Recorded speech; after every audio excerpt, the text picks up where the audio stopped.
Hi, welcome to Exploring Sunday Scriptures for this week. It's the 15th of October, and these are the scriptures for this upcoming Sunday. Golly, I can't even think of what Sunday, the 20th of October. Hard to believe that we're this deep into October and in some ways this close to Advent. That perhaps for me is an even scarier thing. Throughout the fall, I have been really kind of centered on this theme of the message the church has for this unique time in which we live, a time which perhaps feels like a time that has quite a bit of fear and anxiety and insecurity to it, particularly with a presidential election, which we're getting closer and closer to that. So leaning into that, I've used scriptures and thoughts and ideas relative to our faith and how it can be an answer to that.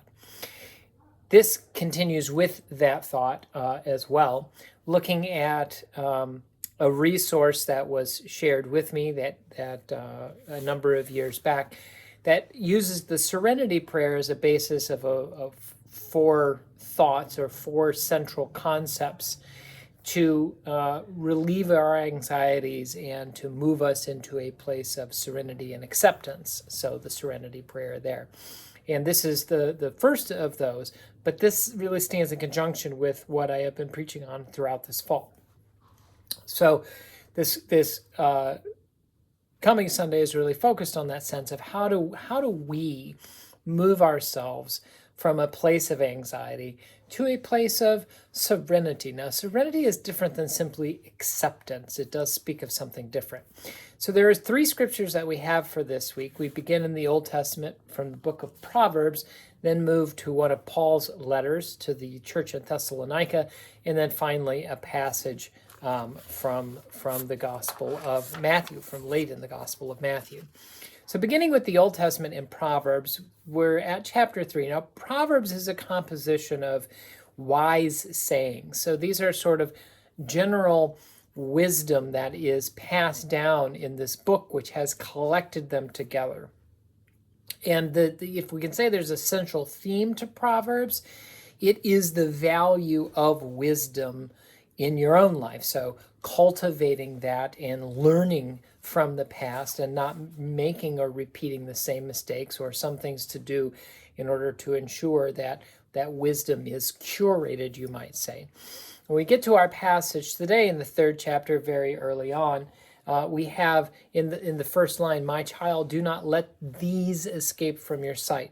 And I wanted to give some insight onto these so that we could understand the rest of the passage. So if we go back just a little bit prior to that, we have three concepts lifted up, or three ideas lifted up: the Lord's wisdom, the Lord's knowledge, and the Lord's understanding. So by God's wisdom, by God's understanding, by God's knowledge.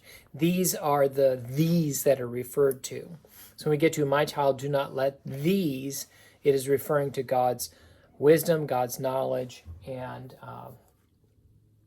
God's understanding, and how God used those for creation and some other things that are highlighted there. So those are the these referred to in the first line.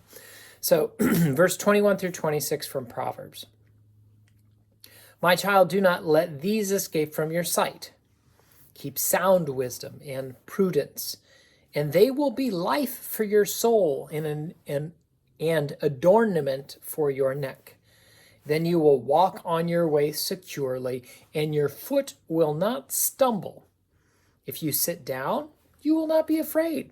When you lie down, your sleep will be sweet. Then you will not be afraid of sudden panic or of the storm that strikes the wicked, for the Lord will be your confidence and will keep your foot from being caught." So this is really kind of anchoring your life in God and God's ways and God's words. So we have the wisdom, knowledge, understanding of God. Those things do not change but are always. And so when you let that be the center of your life and to guide you, it leads to wisdom and prudence. And wearing them around your neck is like jewelry. And that allows you to walk the journey of life, to walk through life, and not end up making mistakes, making a lot of mistakes maybe. So causing your foot not to stumble is a way of saying not getting caught up in stuff. And we have even sitting down and lying down. So sort of in all the aspects of life, you're toing and froing, you might say.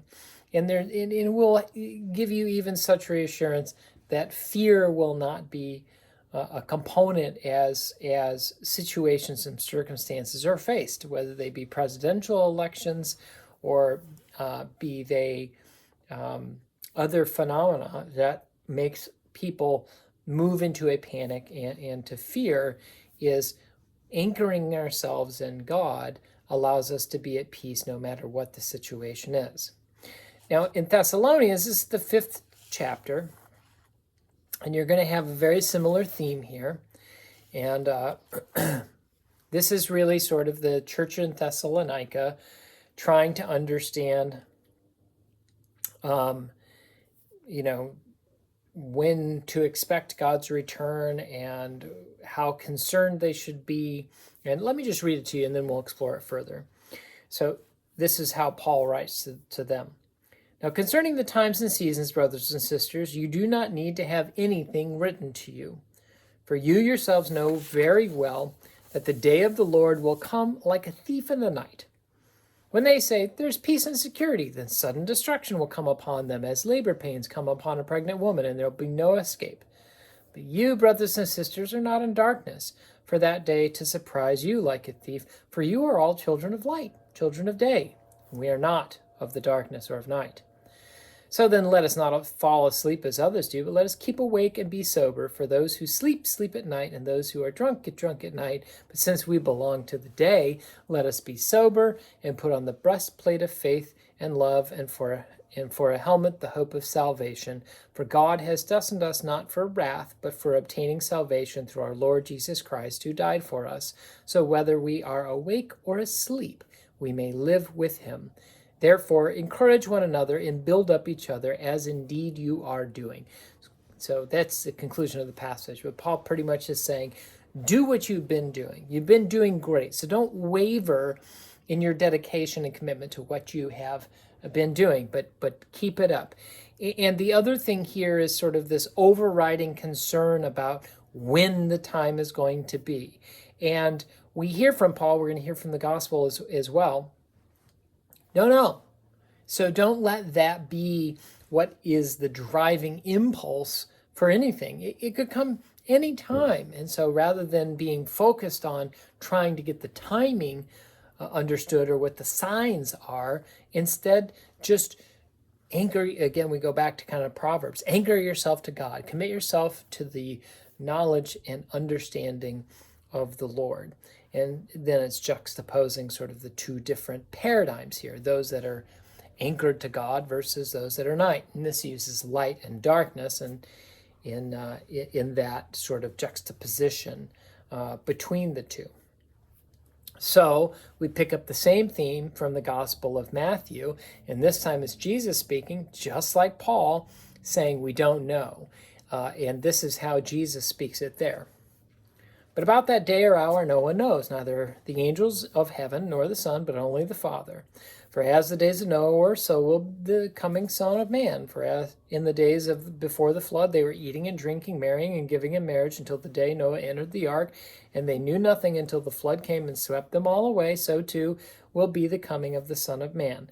Then two will be in the field, one will be taken, one will be left. Two women will be grinding meal together, one will be taken, one will be left. Keep awake, therefore, for you do not know on what day your Lord is coming. But understand this, if the owner of the house had known in what part of the night the thief was coming, he would have stayed awake and would not let his house be broken into.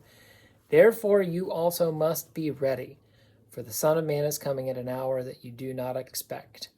So we hear that resonance with Thessalonians here, is we don't know. And so in not knowing, back to kind of what Paul says at the end of his little, the passage that we had, encourage one another, build each other up, be ready. Now there's a series of passages from Matthew that is all about readiness, the bride and the bridegrooms, the parable of the talents being buried and the owner returning. They're all about readiness and what we do with the time that we have.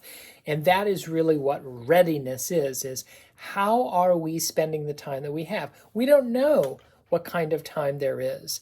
And certainly there has been a sense of waiting that has taken place since since Jesus' ascension, and we are still waiting. And some people say, well, isn't that proof then that our belief is in vain? No, we don't know, and not knowing, the point is how we spend our time. Now back to Proverbs, anchoring ourselves in the understanding and knowledge of God and putting that into practice.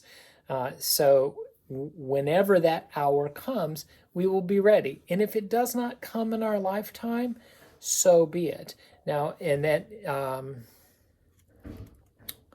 I think is kind of what Paul is implying in the prior passage, so that whether awake or asleep, we may live with him. Is asleep here may be referring to whether we have gone to that sleep at the end of life. But our lives will be united with God if we continue, if we apply, if we live this knowledge in love of God, if we anchor ourselves in that understanding.